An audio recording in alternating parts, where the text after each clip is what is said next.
Hello दोस्तों, नमस्कार। तो कैसे हैं आप? आशा करता हूं कि आप लोग स्वस्थ होंगे, मस्त होंगे और ज़बरदस्त होंगे। तो दोस्तों, मेरा नाम है कमलेश और स्वागत है आप सभी का मेरे YouTube चैनल पर, जिसका नाम है आओ सीखे संगीत। दोस्तों, आज मैं आपके लिए ऐसा वीडियो लेकर आया हूं कि अगर आप इस वीडियो को पूरा देखते हैं और अच्छे से समझ लेते हैं तो दोस्तों आपको 80 से 90% हारमोनियम ऐसे ही सीख जाओगे दोस्तों। जी हाँ दोस्तों, एकदम सच कह रहा हूँ कि अगर आपने इस वीडियो को पूरा समझ लिया तो आप बहुत जल्द हारमोनियम सीख जाओगे दोस्तों। तो दोस्तों, वीडियो शुरू करते हैं। सबसे पहले हम जानते हैं कि हमारे संगीत जगत में कितने स्वर होते हैं। तो दोस्तों, आपने सुना होगा कि 7 स्वर होते हैं, लेकिन दोस्तों ये पूरा सच नहीं है। संगीत में 7 मुख्य स्वर हैं, लेकिन उसके अलावा और भी 5 स्वर हैं, जिसे हम कोमल स्वर और तीव्र स्वर कहते हैं।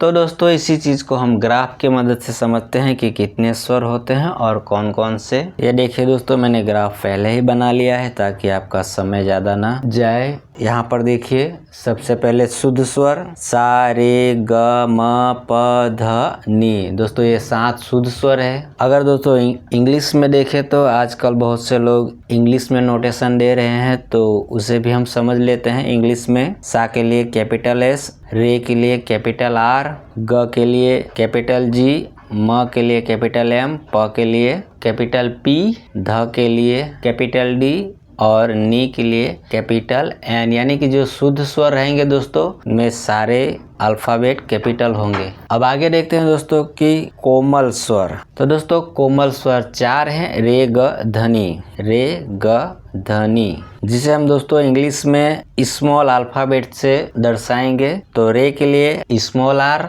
ग के लिए स्मॉल जी, ध के लिए स्मॉल डी, नी के लिए स्मॉल एन का प्रयोग होगा दोस्तों। और 5वां जो स्वर है वह तीव्र म है दोस्तों, जिसे इंग्लिश में एम और उसके बगल में लाइन।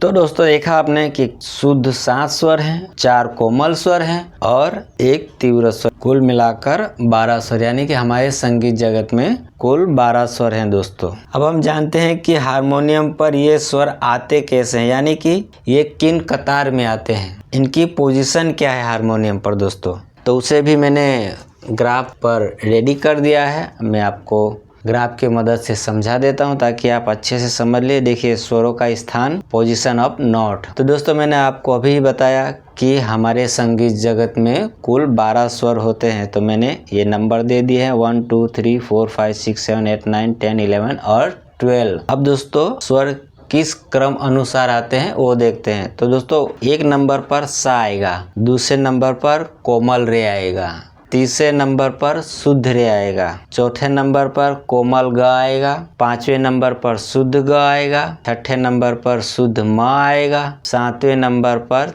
तीव्र म आएगा, 8वें नंबर पर प आएगा, 9वें नंबर पर कोमल ध आएगा, 10वें नंबर पर शुद्ध ध आएगा, 11वें नंबर पर कोमल नी आएगा और 12वें नंबर पर शुद्ध नी आएगी दोस्तों। अगर दोस्तों इसी चीज़ को हम इंग्लिश में देखें तो 1 नंबर पर सा है तो कैपिटल एस रहेगा, दूसरे पर कोमल रे है तो स्मॉल आर रहेगा दोस्तों, तीसरे पर शुद्ध रे है तो कैपिटल आर रहेगा, चौथे नंबर पर कोमल ग है तो स्मॉल जी रहेगी, 5वें नंबर पर शुद्ध ग है तो कैपिटल जी, शुद्ध म के लिए कैपिटल एम, तीव्र म के लिए कैपिटल एम रहेगा और बगल में लाइन रहेगी दोस्तों। इस प्रकार से ऊपर ये ध्यान से देख लीजिएगा। 8वें नंबर पर प है तो कैपिटल पी, कोमल ध, स्मॉल डी, शुद्ध ध, कैपिटल डी, कोमल नी के लिए स्मॉल एन और शुद्ध नी के लिए कैपिटल एन का उपयोग होगा दोस्तों। तो ये चीज़ को आपको ध्यान में बिठा लेना है दोस्तों, ये बहुत ही ज़रूरी है इसे जानना दोस्तों। एक बात दोस्तों और ध्यान दीजिएगा, हिंदी में कोमल स्वर को दर्शाने के लिए स्वर के नीचे अंडरलाइन होगी दोस्तों, इस प्रकार से, और इंग्लिश में तो स्मॉल लेटर होगा।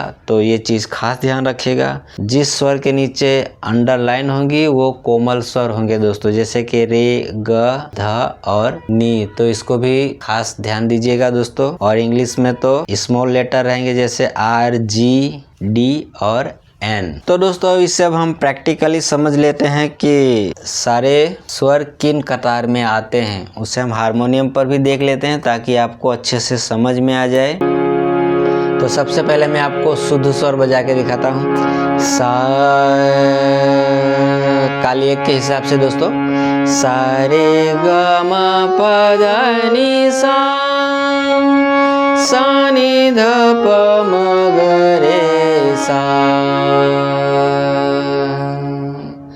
दोस्तों ये जो सा लिया हमने, ये तार सप्तक का सा है, जो इन श्वास स्वरों में नहीं आएगा, वो दूसरे सप्तक का स्वर होगा, लेकिन आवर्तन को पूरा करने के लिए हम वो सा भी लेते हैं दोस्तों। तो ये चीज़ भी आप खास ध्यान रखिएगा। तो हमारे शुद्ध स्वर सा रे ग म प ध नि, और कोमल स्वर दोस्तों ये रहा, कोमल रे, कोमल ग, कोमल ध और कोमल नी। तो दोस्तों अब इससे हम नंबर वाइज देखते हैं। तो 1 नंबर पर दोस्तों सा, दूसरे नंबर पर कोमल रे, मैंने चार्ट में आपको पहले ही बता दिया है उसी के हिसाब से। तीसरे नंबर पर शुद्ध रे, चौथे नंबर पर कोमल ग, 5वें नंबर पर शुद्ध ग, 6ठे नंबर पर शुद्ध म, 7वें नंबर पर तीव्र म, 8वें नंबर पर प, 9वें नंबर पर कोमल ध, 10वें नंबर पर शुद्ध ध, 11वें नंबर पर कोमल नी और 12वें नंबर पर शुद्ध नी। तो दोस्तों देखा,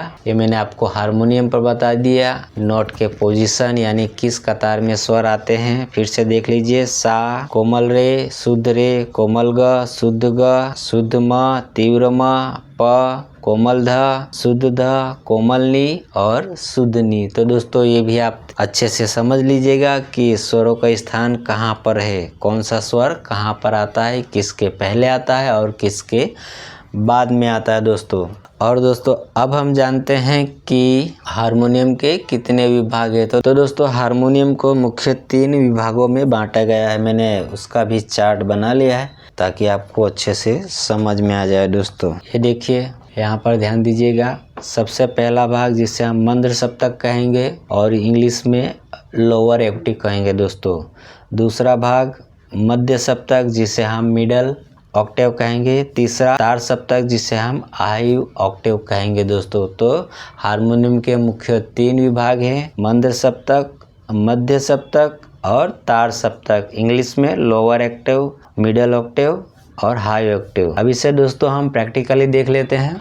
दोस्तों यहाँ तक का जो भाग है इधर का, ये मंद्र सप्तक हो गया, और यहाँ से यहाँ तक का भाग है जो बीच वाला, ये भाग मध्य सप्तक हो गया, और यहाँ से यहाँ का भाग तार सप्तक हो गया। तो ये लोअर ऑक्टेव, मिडल ऑक्टेव और हाई ऑक्टेव दोस्तों, ये 3 विभागों में हारमोनियम बट गया है। अब दोस्तों हर सप्तक में यानी कि यहाँ से यहाँ तक 12 स्वर होंगे दोस्तों। जिन 12 स्वर का मैंने पहले जिक्र किया, आपको बताया, वो एक सप्तक में 12 स्वर होंगे दोस्तों, यानी कि एक ऑक्टेव में 12 नोट्स होंगे दोस्तों। कैसे? तो दोस्तों देखिए, 1 2 3 4 5 6 7 सफेद स्वर और 1 2 3 4 5 काले स्वर मिलाकर 12 स्वर होंगे दोस्तों। जैसे कि सा रे ग म प ध नी 7 स्वर, और कोमल जो 4 स्वर मैंने बताए, रे ग ध नी और तीव्र म, यानी कि 12 स्वर हो गए दोस्तों। इसी प्रकार से मंद्र सप्तक में भी 12 स्वर होंगे, मध्य सप्तक में भी 12 स्वर होंगे और तार सप्तक में भी 12 स्वर होंगे दोस्तों। अब दोस्तों हम जानेंगे कि आप कैसे जानेंगे कि कौन सा स्वर किस सप्तक का है। आजकल बहुत से भाई बहन नोटेशन देखकर हारमोनियम पर गीत निकालते हैं दोस्तों। तो उन्हें यह मालूम होना चाहिए कि जो नोटेशन दिया हुआ है वो किस सप्तक का है, मंद्र सप्तक का है, मध्य सप्तक का है, या तार सप्तक का है, या मंद्र मध्य का है, मध्य तार का है। तो आप नोटेशन देखकर कैसे समझोगे? तो दोस्तों ये जानना बहुत ज़रूरी है। तो मैंने आपको यहाँ पर पहले ही समझा दिया है। यहाँ पर ध्यान दीजिएगा दोस्तों कि अगर मंद्र सप्तक का कोई भी स्वर रहेगा, सा रे ग म प ध नी, तो उस स्वर के नीचे बिंदी होगी दोस्तों। इस प्रकार से देखिए, मैंने पहले ही लिख दिया है, आप इसे देख लीजिए। स्वर के नीचे बिंदी होगी। अगर किसी भी स्वर के नीचे बिंदी आती है दोस्तों, तो आपको समझ जाना है कि ये मंद्र सप्तक का स्वर है दोस्तों। अब दूसरा मध्य सप्तक। तो दोस्तों मध्य सप्तक के स्वरों में कोई निशानी नहीं होती, सारेगामा पध नी, देखिए। और तीसरा तार सप्तक। तो दोस्तों तार सप्तक में स्वरों के माथे पर बिंदी होती है, इस प्रकार से दोस्तों देखिए। अगर किसी भी स्वर के माथे पर बिंदी है दोस्तों तो आप समझ जाइएगा कि वो तार सप्तक यानी कि हाई ऑक्टेव के नोट से। अब दोस्तों इसी चीज को हम एक गीत के नोटेशन के माध्यम से समझते हैं। देखिए मैंने ये गीत का एक लाइन लिखा है, उसे आप अच्छे से समझ लीजिए। राम कहानी सुनो रे राम कहानी। अब उसका मैंने नोटेशन भी लिख दिया दोस्तों, देखिए नीचे। नी सा सा सा रे रे रे प प म रे सा सा सा। अब यहाँ पर देखिए दोस्तों जो नी है इसके नीचे अंडरलाइन है यानी कि वो कोमल नी, और उसके नीचे बिंदी है दोस्तों यानी कि वो मंद्र सप्तक का स्वर है। यानी कि आपको क्या दर्शाता है, ये कोमल नी है, अंडरलाइन है, और जो बिंदी है वो आपको मंद्र सप्तक का निशानी बता रहा है। यानी कि आपको मंद्र सप्तक का नी लेना है, मध्य सप्तक का नी नहीं लेना है। तो इसी को अब हम प्रैक्टिकली देखते हैं। हमारा सा ये होगा काली एक का, तो मंद्र सप्तक का कोमल नी कौन सा होगा, ये शुद्ध नी होगा और ये कोमल नी होगा दोस्तों। नोटेशन क्या है, नी सा सा सा रे, तो हम बजाएंगे नी सा सा सा रे। अब शब्द क्या है, राम कहानी। देखा दोस्तों, तो ये चीज आपको आना चाहिए, निशान आपको खास दिमाग में होना चाहिए कि ये किस सप्तक का स्वर है। अगर स्वर के नीचे बिंदी है तो मंद्र सप्तक का है, बिंदी नहीं है तो वो मध्य का है, और स्वर के ऊपर बिंदी है तो वो तार सप्तक के स्वर हैं दोस्तों। अगर आप ये नहीं जानेंगे तो नी सा सा सा रे, तो आप कोमल नी यहाँ देखेंगे, नी सा सा सा रे, नी नी सा सा, वो आपकी उंगलियां भी नहीं पहुंचेंगी और सुर भी सही से नहीं लगेगी, यानी कि वो बजेगा ही नहीं दोस्तों की। तो ये चीज़ आपको जानना बहुत ज़रूरी है। ये देखिए नी सा सा सा रे, राम कहानी सुनो रे राम कहानी, राम कहानी सुनो रे राम कहानी, श्री राम जय जय राम, श्री राम जय जय राम। देखा दोस्तों, तो आपको पहचानना बहुत जरूरी है कि कौन सा स्वर मंद्र का है, कौन सा मध्य का है और कौन सा तार का है। अब दोस्तों एक दूसरा उदाहरण हम देख लेते हैं, उसका भी मैंने एक ही लाइन लिखा है आपको समझाने के लिए। ये देखिए दोस्तों,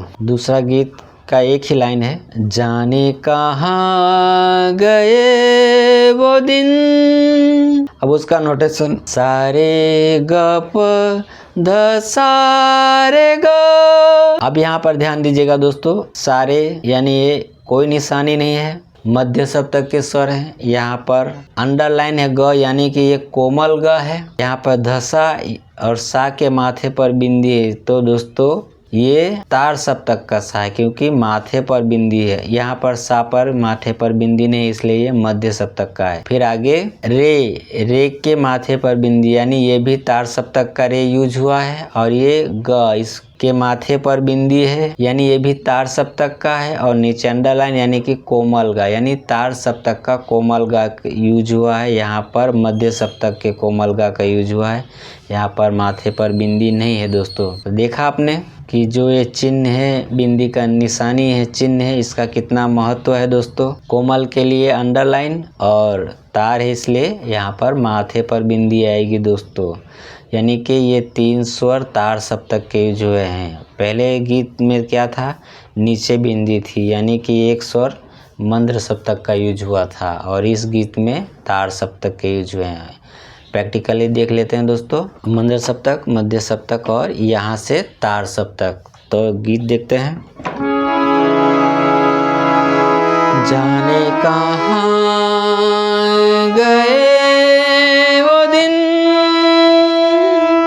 देखा दोस्तों, यहाँ से तार सप्तक चालू हो जाता है। जाने कहाँ गए, ए तार सप्तक में जाता, गए वो तार सप्तक का रे, वो दिन, कोमल ग दिन, जाने कहाँ गए वो दिन, कहते थे तेरा हमें नजरों को हम बिछाएंगे। देखा दोस्तों, तो सारे चिन्ह आपको याद रखना बहुत ज़रूरी है दोस्तों। अगर इंग्लिश में नोट रहेगा तब भी दोस्तों इंग्लिश नोट के नीचे भी बिंदी आएगी, माथे पर भी बिंदी आएगी, और स्मॉल कैपिटल होगा, वो मैंने आपको पहले ही बता दिया है। तो दोस्तों मैंने आपको आसानी से हारमोनियम सीखने के लिए कंप्लीट कोर्स बता दिया है। अगर आप इतना जान जाते हैं तो आप 80 से 90% हारमोनियम बिना बजाए ही सीख जाओगे दोस्तों। और जो बाकी का 10 से 20% है वो आप प्रैक्टिकली यानी हारमोनियम बजा कर जान जाओगे दोस्तों। तो अगर आपको अच्छे से हारमोनियम सीखना है तो ये चीज़ जानना बहुत ज़रूरी है आपको। आज की वीडियो में इतना ही, नहीं तो बहुत लंबा वीडियो हो जाएगा दोस्तों। तो मैं आशा करता हूँ कि ये जानकारी आपको अच्छी लगी होगी, आपने इसे अच्छे से समझ लिया होगा दोस्तों। तो दोस्तों अगर जानकारी आपको अच्छी लगी है तो एक लाइक तो बनता ही है दोस्तों। और अगर आपके यार दोस्तों में कोई संगीत सीख रहा है दोस्तों तो ये वीडियो उन्हें ज़रूर शेयर कर दीजिएगा, ताकि आपके माध्यम से उन्हें भी एक अच्छी सी जानकारी प्राप्त हो दोस्तों। तो मिलते हैं नेक्स्ट वीडियो में किसी और अच्छे से टॉपिक के साथ। तब तक के लिए धन्यवाद। जय हिंद, जय भारत।